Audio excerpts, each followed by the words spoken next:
ವಾಸವಿರತಕ್ಕಂಥ ಶ್ರೀಮತಿ ಶೋಭಾ ಸುಬ್ಬಯ್ಯನವರು ಚಿಕ್ಕಂದಿನಲ್ಲಿಯೇ ಕನ್ನಡ ಕಾವ್ಯ ಪ್ರಪಂಚದಲ್ಲಿ ತಮ್ಮನ್ನು ಗುರುತಿಸಿಕೊಂಡವರು. ವಿದ್ವಾನ್ ಐಚಿಟ್ಟೇರಿ ಮುತ್ತಣ್ಣ ಇವರಿಂದ ಪ್ರೇರಿತರಾದ ಶೋಭಾರವರು ಸ್ವತಃ ಹಾಡುಗಾರರು, ನೃತ್ಯ ವಿದ್ಯಾ ಶಿಕ್ಷಕರು, ನಾಟಕ ಪ್ರಿಯರೂ ಆಗಿದ್ದು ತಮ್ಮ ತೀರ್ಥರೂಪರ ಆದರ್ಶದಲ್ಲಿ ಬೆಳೆದು ಮೈಸೂರಿನಲ್ಲಿ MA ಪದವೀಧರರಾಗಿ ಸಾಹಿತ್ಯ ಮತ್ತು ನಾಟ್ಯ ಕಲೆಯಲ್ಲಿ ಬಹಳಷ್ಟು ಕೆಲಸ ಮಾಡಿದ್ದಾರೆ.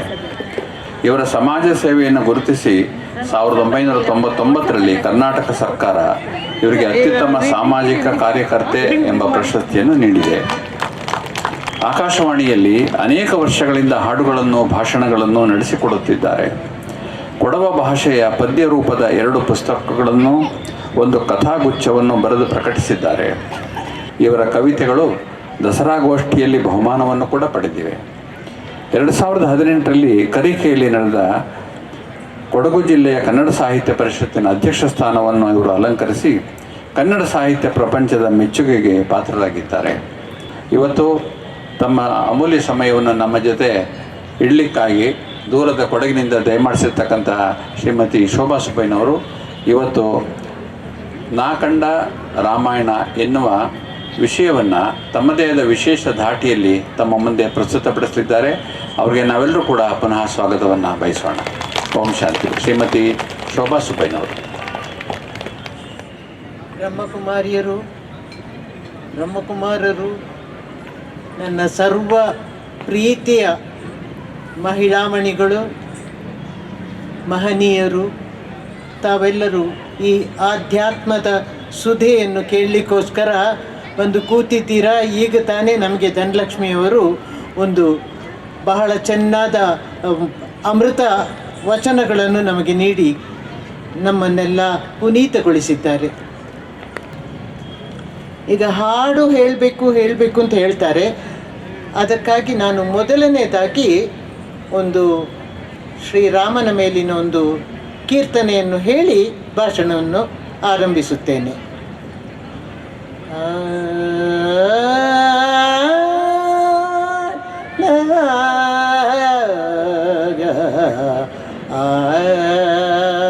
ರಾಮಚಂದ್ರಂ ಭಾವಯಾಮಿ ರಘುಕುಲ ತಿಲಕಂ ಉಪೇಂದ್ರಂ ರಾಮಚಂದ್ರಂ ಭಾವಯಾಮಿ ರಘುಕುಲ ತಿಲಕಂ ಉಪೇಂದ್ರಂ ರಾಮಚಂದ್ರಂ ಭಾವಯಾಮಿ ರಘುಕುಲ ತಿಲಕಂ ಉಪೇಂದ್ರಂ ರಾಮಚಂದ್ರಂ ಭಾವಯಾಮಿ. ಭೂಮಿಜ ನಾಯಕಂ ಭೂಮಿಜ ನಾಯಕಂ ಭುಕ್ತಿ ಮುಕ್ತಿ ದಾಯಕಂ ಭೂಮಿ ಜನಾಯಕಂ ಭುಕ್ತಿ ಮುಕ್ತಿದಾಯಕಂ ನಾಮ ಕೀರ್ತನ ತಾರಕಂ ನರವರಂಗ ಕಮಾಯಿಕಂ ನಾಮ ಕೀರ್ತನ ತಾರಕಂ ನರವರಂಗ ಕಮಾಯಿಕಂ ರಾಮಚಂದ್ರಂ ಭಾವಯಾಮಿ. ಸಾಕೇತನಗರೆ ನಿವಸಂತಂ ಸಾಮ್ರಾಜ್ಯಪ್ರದ ಹನುಮಂತಂ ಸಾಕೇತನಗರೆ ನಿವಸಂತಂ ಸಾಮ್ರಾಜ್ಯಪ್ರದ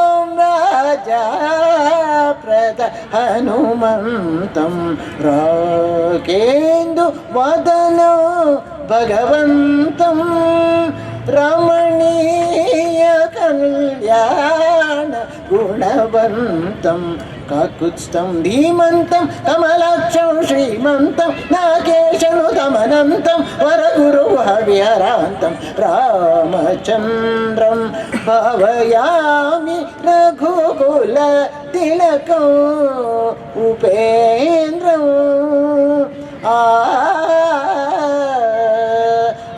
ಆಗ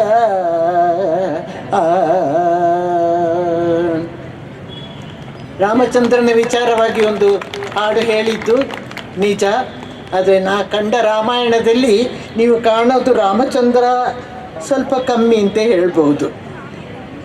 ನಾ ಕಂಡ ರಾಮಾಯಣ ಅಂತ ಹೇಳಿ ಮಾತಾಡುವಾಗ ಮೊನ್ನೆ ನಾನೊಂದು ಶಾಲೆಗೆ ಹೋಗಿದ್ದೆ. ಶಾಲೆಯಲ್ಲಿ ನಾನು ಭಾಷಣ ಮಾಡುವಾಗ ಮಕ್ಕಳಿಗೆ ಯಾವಾಗಲೂ ಕತೆ ಭಾಳ ಇಷ್ಟ. ಹಾಗಾಗಿ ಸಿಂಹ ಮತ್ತು ಇಲಿಯ ಕತೆ ಹೇಳಿದೆ. ಹುಲಿ ಇಲಿ ಕತೆ ಕೇಳಿದವ್ರು ಯಾರೂ ಇಲ್ವಲ್ಲ. ಸರ್ಕಸ್ನವ್ರು ಬಂದು ಒಂದು ಬಲೆ ಹಾಕಿದ್ರು. ಆ ಬಲೆ ಒಳಗೆ ಹುಲಿನ ಹಿಡಿಬೇಕು ಅಂತ ಹೇಳಿಬಿಟ್ಟು ಪಕ್ಕದಲ್ಲೇ ಒಂದು ಕುರಿಮರಿಯನ್ನು ಹಾಕಿದ್ರು. ಕುರಿಮರಿ ಹತ್ತಿರದಲ್ಲಿ 2 ಇಡ್ಲಿ ಇಟ್ಟಿದ್ರು. ಏಕೆಂದರೆ ಈ ಇಡ್ಲಿ ತಿಂದ್ಕೊಂಡು ಅದು ಕೂತಿರುವಾಗ ಆಗ ಹುಲಿ ಬಂದು ಅದನ್ನ ಹಿಡಿಯೋಕ್ಕೆ ಬರುವಾಗ ನಾವು ಬಲೆ ಬೀಸ್ಬೋದು, ಬಲೆಯಲ್ಲಿ ಹುಲಿನ ಹಿಡಿಬೋದು ಅಂತ.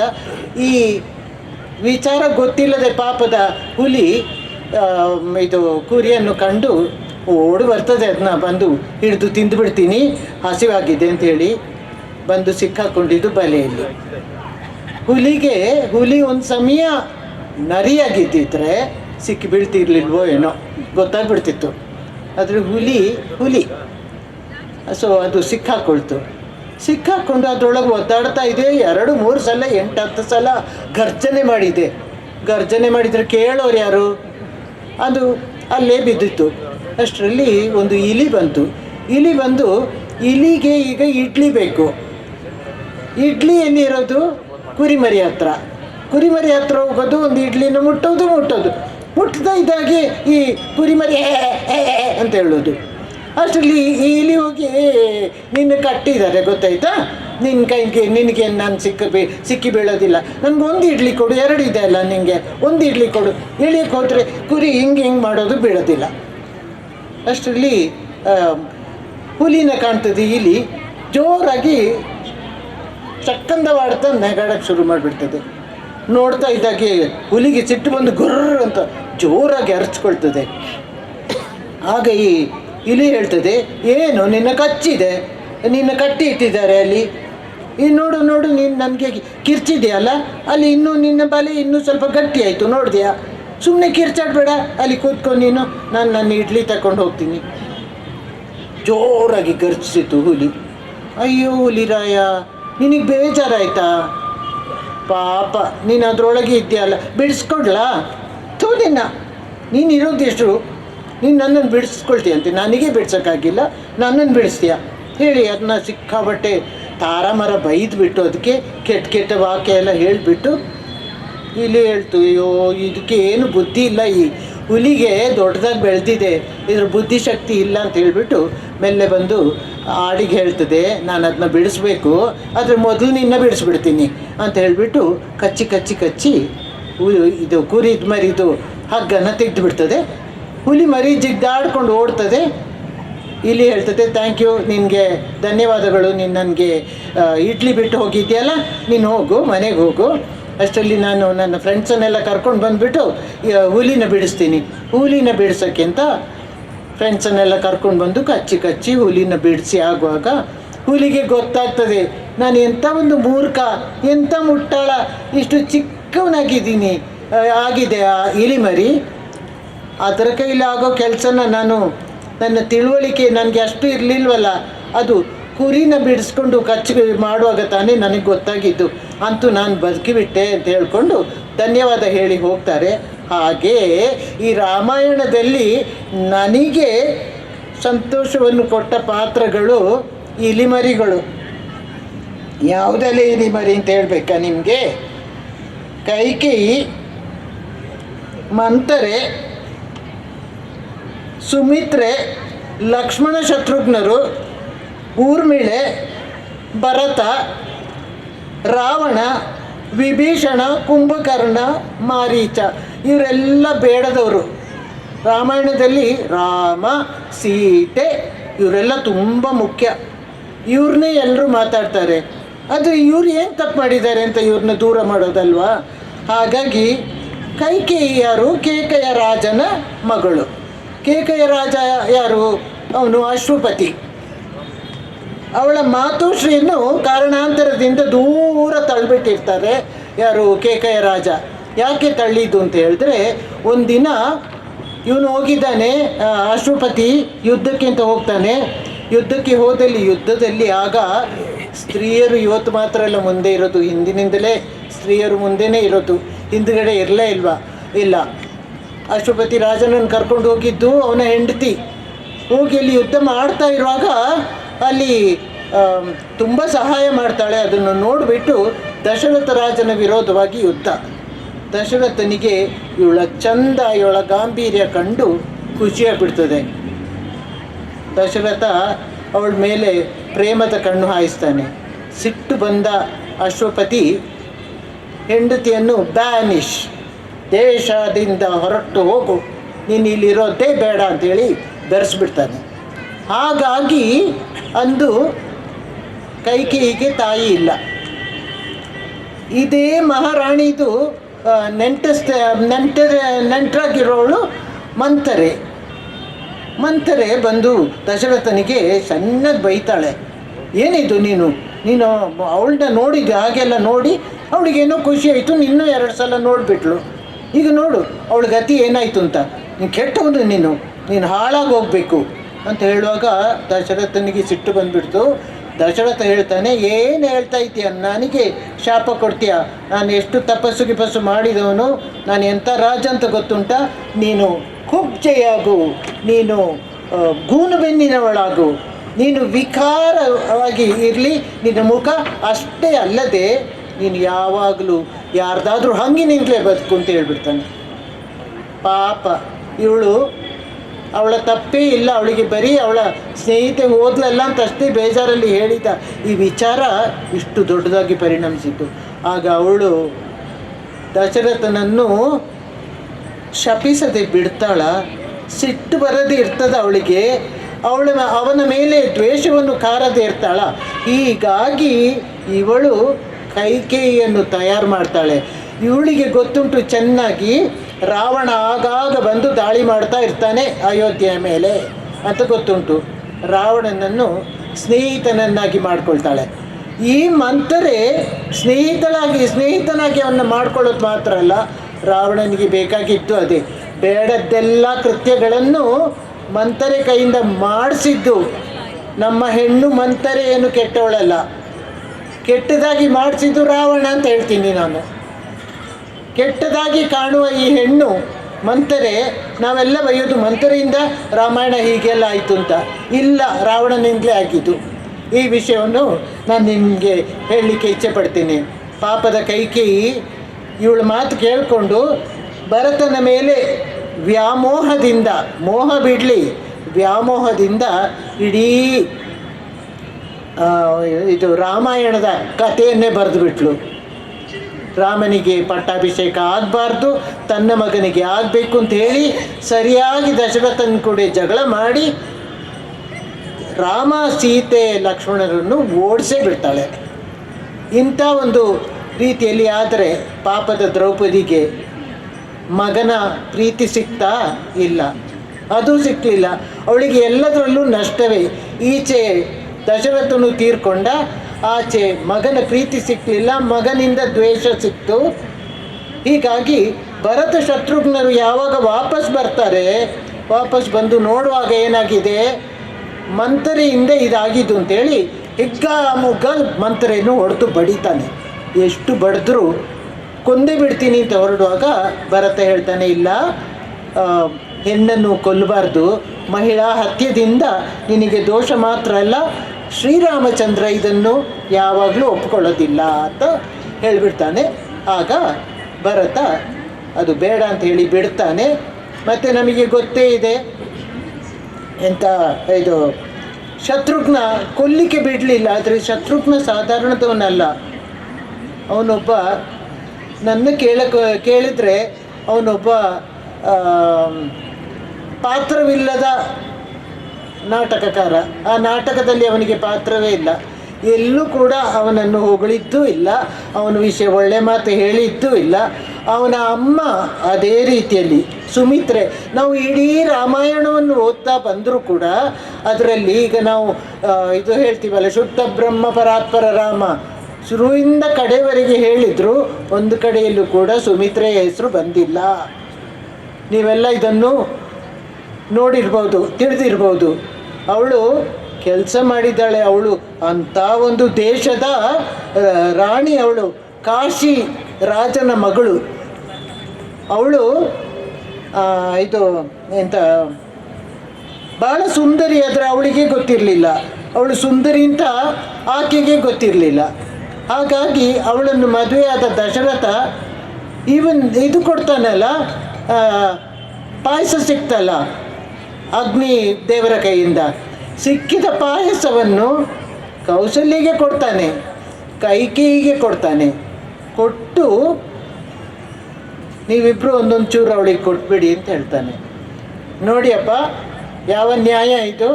ಹೀಗಾಗಿ ಅವಳಿಗೆ ಭಗವಂತನು ನ್ಯಾಯ ಕೊಟ್ಟಿದ್ದಾನೆ. ಏಕೆಂತ ಹೇಳಿದ್ರೆ ಇವರಿಗೆಲ್ಲ ಒಬ್ಬೊಬ್ಬ ಗಂಡು ಮಗು, ಆದರೆ ಅವಳಿಗೆ 2 ಗಂಡು ಮಕ್ಕಳು, ಅವಳಿ ಮಕ್ಕಳು. ಹೀಗೆ ಸುಮಿತ್ರೆಯ ರಕ್ಷಣೆ ಇದು ಮೇಲೆ ದೇವರಿಂದ ಆಗಿದೆ. ಸುಮಿತ್ರೆ ಕಾಡಿಗೆ ತೆರಳಿದ್ದು ಶ್ರೀರಾಮ ಲಕ್ಷ್ಮಣ ಸುಮಿತ್ರೆಯ ಮಗ. ಎಷ್ಟು ಬೇಜಾರಾಗಿರ್ಬೋದು ಆ ತಾಯಿಗೆ, ಮಗ ಹೋಗ್ತಾನೆ ಅಂತ ಹೇಳುವಾಗ. ಅವನು ಶ್ರೀರಾಮನ ಜೊತೆ ಸೀತಾದೇವಿ ಹೋಗ್ತಾಳೆ. ಆಗ ಲಕ್ಷ್ಮಣನ ಜೊತೆ ನಾನು ಹೋಗ್ತೀನಿ ಅಂತ, ಅದು ಚೆನ್ನಾಗಿರುತ್ತೆ. ಹನಿಮೂನ್ ಥರ ಹೋಗೋದು ಚಂದ ಅಲ್ವಾ, ಗಂಡದ ಜೊತೆಯಲ್ಲಿ ಹೋಗ್ತೇನೆ ಅನ್ನುವಾಗ ಅತ್ತೆ ಹೇಳ್ತಾಳೆ, ನೋಡಮ್ಮ ನೀನು ಹೋದರೆ ಇಲ್ಲಿ ಇವ್ರನ್ನೆಲ್ಲ ಯಾರು ನೋಡ್ಕೊಳ್ಳೋದು, ನಮಗೆ ಒಬ್ಬಳು ಸೊಸೆಯ ಅಗತ್ಯತೆ ಇದೆ, ನೀನು ಹೋಗಬೇಡ ಅಂಥೇಳಿ ಅವಳನ್ನ ಕಳಿಸ್ಲೂ ಇಲ್ಲ, ತಾನು ಹೋಗಲೂ ಇಲ್ಲ. ನೋಡಿ ಊರ್ಮಿಳೆದು ಗತಿ. ಊರ್ಮಿಳೆ, ಶತ್ರುಘ್ನ, ಸುಮಿತ್ರೆ ಎಲ್ಲರೂ ಪಾತ್ರವಿಲ್ಲದ ನಟರು. ಇವರು ಎಲ್ಲರಿಗೂ ಯಾವ ಪಾತ್ರವೂ ಇಲ್ಲ ರಾಮಾಯಣದಲ್ಲಿ. ಏಕೆಂತ ಹೇಳಿದ್ರೆ ಇವರಿಗೆ ಬರೀ ಕೆಲಸ ಮಾಡಲಿಕ್ಕೆ ಮಾತ್ರ ಉಳಿಗದವರಾಗೆ. ಎಷ್ಟು ಬೇಸರ ನೋಡಿ. ನಾವು ರಾಮಾಯಣ ಅಂತ ಓದುವಾಗ ನಮಗೆ ಬರೋದು ರಾಮ ಕಾಡಿಗೆ ಹೋದ, 14 ವರ್ಷ ವನವಾಸ ಮಾಡ್ದ. ಅದರಲ್ಲಿ ಮೊದಲನೇದಾಗಿ 12 ವರ್ಷ ಅಯೋಧ್ಯೆಯಲ್ಲೇ ಇರ್ತಾರೆ. ಅಯೋಧ್ಯೆಯಲ್ಲಿ ಇದ್ದು ಅಷ್ಟು ಸಂತೋಷವಾದ ಜೀವನ ನಡೆಸ್ತಾರೆ. ಆ ಸಂತೋಷದಲ್ಲಿ ಸೀತೆ ಯಾವ ರೀತಿ ಇದ್ಲು, ಇದು ಕೈಕೇಯಿ ಯಾವ ರೀತಿಯಲ್ಲಿ ದಶರಥನನ್ನು ಮೋಹಿಸ್ತಿದ್ದು, ಇದೇ ಕೇಳ್ತೀವಿ ಅಲ್ಲದೆ ಯಾವಾಗಾದರೂ ನಾವು ಶತ್ರುಘ್ನ, ಸುಮಿತ್ರಾ, ಊರ್ವಶಿ ವಿಚಾರ ಏನಾದರೂ ಕೇಳಿದ್ದೀವ? ನಾವು ಕೇಳಿದ್ದು ಬಹಳ ಕಡಿಮೆ. ಒಂದು ವಿಷಯ, ಊರ್ವಶಿಯನ್ನು ಲಕ್ಷ್ಮಣ ಮದುವೆಯಾಗಿದ್ದೆ ಯಾವಾಗ? ಶ್ರೀರಾಮನ ಸ್ವಯಂವರವಾದ ದಿನ. ಆ ದಿನ ಶ್ರೀರಾಮ ಸೀತಾದೇವಿಯನ್ನು ಗೆದ್ದಿದ್ದಾನೆ. ಶಿವಧನುಸ್ಸನ್ನು ಮುರಿದು ಗೆದ್ದಿದ್ದಂತೂ ಸರಿ. ಆದರೆ ಏನು ಮಾಡ್ದ ಲಕ್ಷ್ಮಣ? ಸುಮಿತ್ರೆಯನ್ನು ನೋಡ್ತಾ ಇದ್ದಾನೆ. ಭಾಳ ಚೆನ್ನಾಗಿರೋಳು ಅವಳು, ತುಂಬ ಸುಂದರಿ. ಕಾಶಿರಾಜನ ಪುತ್ರಿ ಅಲ್ವಾ, ತುಂಬ ಸುಂದರಿ ಅವಳು ಸುಮಿತ್ರೆ. ಇವಳನ್ನು ನೋಡಿ ನೋಡಿ ಅಷ್ಟು ಸಂತೋಷ ಪಟ್ಟರೂ ಕೂಡ ಕಣ್ಣು ಸನ್ನೆಯಲ್ಲಿ ಮಾತ್ರ ಅವಳ ಜೊತೆ ಪ್ರೀತಿಯನ್ನು ತೋರಿಸೋದೇ ವಿನ ಲಕ್ಷ್ಮಣನಿಗೆ ಧೈರ್ಯವಾಗಿ ನನಗೆ ಅವಳ ಮೇಲೆ ಪ್ರೀತಿ ಇದೆ ಅಂತ ಹೇಳಲಿಕ್ಕೆ ಸಂದರ್ಭನೇ ಸಿಕ್ಕಲಿಲ್ಲ. ಯಾಕೆಂದರೆ ಸ್ವಯಂವರ ಗೌಜು ಗಲಾಟೆ ಜೋರಾಗಿದೆ. ಇಲ್ಲಿ ಶ್ರೀರಾಮಚಂದ್ರನು, ಸೀತಾದೇವಿಯು, ಇವನು ಶಿವಧನುಸ್ಸು ಮುರಿದವನು, ಹಾಗೆ ಇದೆ. ಹಾಗೆ ಇವರ ಪ್ರೇಮ ಸಲ್ಲಾಪ ಕಣ್ಣುಗಳಲ್ಲೇ ನಡೀತಿರುವಾಗ ಜನಕ ಮಹಾರಾಜ ಮತ್ತು ದಶರಥ ಮಹಾರಾಜ ಇಬ್ಬರು ಇದನ್ನು ನೋಡಿದ್ದಾರೆ. ನೋಡುವಾಗ ಅವ್ರಿಗೆ ಅನಿಸಿದೆ, ಅಯ್ಯೋ ಇಷ್ಟು ಪ್ರೀತಿಯಿಂದ ಇವರು ಹೀಗೆ ಇದ್ದಾರಲ್ಲ, ಇವರಿಬ್ಬರನ್ನು ಮದುವೆ ಮಾಡಿಸೋದಾ ಅಂತ. ಅವರಿಬ್ಬರಿಗೂ ಒಪ್ಪಿಗೆ ಆಗಿದೆ, ಜನಕ ಮಹಾರಾಜನಿಗೂ ದಶರಥ ಮಹಾರಾಜನಿಗೂ.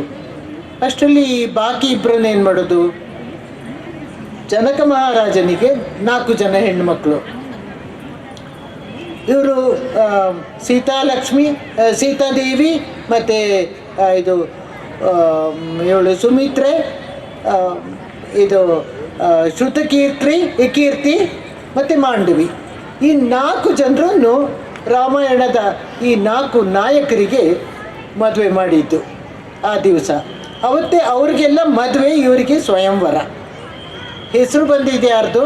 ಬರೀ ಸೀತಾ ಮತ್ತು ರಾಮರ ಸ್ವಯಂವರದ ಹೆಸರು ಊರೂರಿಗೆಲ್ಲ ಹಬ್ಬಿದೆ. ಪ್ರತಿ ರೀತಿಯಲ್ಲಿಯೂ ಲಕ್ಷ್ಮಣ ಸುಮಿತ್ರೆಯ ಮಗ, ಅವನು ಆದಿಶೇಷನ ಅವತಾರ. ಆದಿಶೇಷ ಮಹಾವಿಷ್ಣುವನ್ನು ಯಾವಾಗಲೂ ರಕ್ಷಿಸುತ್ತಾ ಬರ್ತಿರೋನು.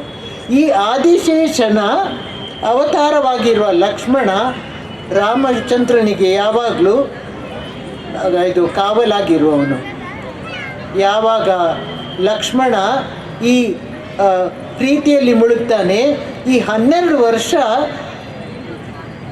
ಮುಖ್ಯವಾಗಿ ನೀವು ಜೈನ ರಾಮಾಯಣಕ್ಕೆ ಹೋದರೆ ಅದರಲ್ಲಿ ಅವರ ಲವ್ ಅಫೇರ್, ಪ್ರೇಮ ಸಲ್ಲಾಪ, ಲಕ್ಷ್ಮಣ ಮತ್ತು ಊರ್ಮಿಳೆಯರ ಊರ್ಮಿಳೆಯರ ಪ್ರೇಮ ಸಲ್ಲಾಪಗಳನ್ನು ನೀವು ಕೇಳ್ಬೋದು, ನೋಡ್ಬೋದು. ಭಾಳ ಚೆನ್ನಾಗಿ ಅದನ್ನು ನಾವು ಇದರಲ್ಲಿ ಕಲಿಯುಗದಲ್ಲಿ ಮಾತ್ರ ಪ್ರೇಮ ಸಲ್ಲಾಪಗಳು ನಡೆಯೋದು ಅಂತ ಯೋಚನೆ ಮಾಡೋದು, ತ್ರೇತಾಯುಗದಲ್ಲೂ ಇತ್ತು ಅಂತ ಹೇಳೋದನ್ನು ನಾನು ನಿಮಗೆ ಹೇಳ್ತೇನೆ. ಹೀಗೆ ಈ 4 ಜನರ ಮದುವೆ ಕೂಡ ನಡೆದಿದೆ. ಈ 4 ಮದುವೆಗಳನ್ನು ನಡೆಸಿ 4 ಜನ ಹೆಣ್ಣು ಮಕ್ಕಳನ್ನು 4 ಜನ ಮಗಂದಿರಿಗೆ ಮದುವೆ ಮಾಡಿಸಿ ಅಯೋಧ್ಯೆಗೆ ಪ್ರವೇಶ ಮಾಡ್ತಾನೆ ದಶರಥ. ಇದರಲ್ಲಿ ಸುಮಿತ್ರೆಯ ಪಾತ್ರ ನಾವೀಗ ನೋಡಿದ್ವಿ. ಅದೇ ರೀತಿಯಲ್ಲಿ ಊರ್ಮಿಳೆ ಕೂಡ ಕಾಡಿಗೆ ಹೋಗ್ತೇನೆ ಅಂತ ಹೇಳುವಾಗ ಅವಳನ್ನ ಬಿಡಲೂ ಇಲ್ಲ, ಕಣ್ಣೀರನ್ನು ಗಟ್ಟಿಯಾಗಿ ತಡೆದುಕೊಂಡು ಅವಳು ಅಲ್ಲೇ ಮನೆಯಲ್ಲೇ ಇದ್ದು, ಆ ಸಮಯದಲ್ಲಿ ಅವಳ ಗಂಡನಿಗೆ ಒಂದು ಮಾತು ಹೇಳ್ತಾಳೆ, ಶ್ರೀರಾಮಚಂದ್ರ ಭಾಳ ದುಃಖದಲ್ಲಿದ್ದಾನೆ, ತಂದೆಗೂ ಈ ರೀತಿಯಲ್ಲಿ ದುಃಖ ಪ್ರಾಪ್ತವಾಯಿತಲ್ಲ, ನನ್ನ ಪ್ರೀತಿಯ ಕೈಕೇಯಿ, ಅಮ್ಮ ಕೈಕೇಯಿ ಇಷ್ಟು ದುಃಖ ಪಟ್ಲಲ್ಲ, ಅವಳಿಗೆ ಅವಳ ಮಗನಿಗಾಗಿ ಪಟ್ಟಾಭಿಷೇಕ ಆಗಬೇಕು ಅಂತ ಹೇಳಿಬಿಟ್ಟು ಅಷ್ಟು ಆಸೆ ಇತ್ತಲ್ಲ, ನನಗೆ ಇದು ತಿಳಿಯದೇ ಹೋಯ್ತಲ್ಲ. ಇದು ಏನಾಗಿದೆ ಅಂತ ಹೇಳಿದ್ರೆ, ಕೈಕೇಯಿ ಅವಳ ಮದುವೆಯ ಸಮಯದಲ್ಲಿ ಅವಳ ತಂದೆ ಈ ರಾಜ ಇದ್ದಾನಲ್ಲ ನಮ್ಮ ದಶರಥನ ಜೊತೆಯಲ್ಲಿ ಒಂದು ಮಾತು ತಗೊಂಡಿದ್ದಾನೆ. ಏನು ಅಂತ ಹೇಳಿದ್ರೆ, ಕೈಕೇಯಿಗೆ ಹುಟ್ಟುವ ಮಗ ಮಾತ್ರ ಅಯೋಧ್ಯೆಯ ಮಹಾರಾಜನಾಗಬೇಕು ಅಂತ ಹೇಳಿಬಿಟ್ಟು. ಅಯೋಧ್ಯೆಯ ಮಹಾರಾಜ ಭರತನಾಗಬೇಕು ಅಂತ ಹೇಳುವಾಗ ಭರತ ಒಪ್ಪಬೇಕಲ್ಲ. ಭರತ, ನಾನು ನಿನಗೆ ನೀನು ಒಪ್ಪದಿದ್ದರೂ ನಾನೇ ಮಾಡಿಕೊಡ್ತೇನೆ ಅಂತ ಹೇಳಿಕೊಂಡು, ಕೈಕೇಯಿಗೆ ಚೆನ್ನಾಗಿ ಗೊತ್ತಿದೆ ಇವನು ಧರ್ಮಾತ್ಮನಾದ ಭರತ ಇದನ್ನು ಎಂದೂ ಒಪ್ಪೋದಿಲ್ಲ ಅಂತ. ಅದಕ್ಕೆ ಅವನು ಇಲ್ಲದೇ ಇರುವಾಗ ಆ ಸ್ಥಾನವನ್ನು ಅವನಿಗೆ ತಂದು ಕೊಡಲಿಕ್ಕೆ ಹೋದರೆ ಅವನು ಹೇಳ್ತಾನೆ, ನನಗೆ ಬೇಡ, ನನಗೆ ಶ್ರೀರಾಮ ಇಲ್ಲದಂಥ ಈ ಅಯೋಧ್ಯೆಯೇ ಬೇಡ ಅಂತ ಹೇಳ್ತಾನೆ. ಆಗ ಕೈಕೇಯಿ ಹೇಳ್ತಾಳೆ, ನೋಡಪ್ಪ, ಇದು ಮದುವೆಯ ಸಮಯದಲ್ಲಿ ನಮಗೆ ಕೊಟ್ಟ ಮಾತು, ಇದು ದಶರಥ ಮಹಾರಾಜನೇ ಕೊಟ್ಟ ಮಾತಲ್ವಾ, ಅದನ್ನ ನೀನು ತಗೊಳ್ಳೋಕ್ಕೆ ಅದಕ್ಕೆ ಏನಾಗ್ತದೆ? ಅವನು ಹೇಳ್ತಾನೆ, ನೀನು ಈ ಮಾತು ಇರ್ಬೋದು, ಆದರೆ ಇದು ತಪ್ಪು, ಇದು ಸರಿಯಲ್ಲ, ಸರಿಯಾದ ಮಾತಲ್ಲ. ಇದೇ ವ್ಯತ್ಯಾಸ ನೋಡಿ ಇಲ್ಲಿ ತ್ರೇತಾಯುಗಕ್ಕೂ ದ್ವಾಪರ ಯುಗಕ್ಕೂ ಇರೋ ವ್ಯತ್ಯಾಸಗಳು.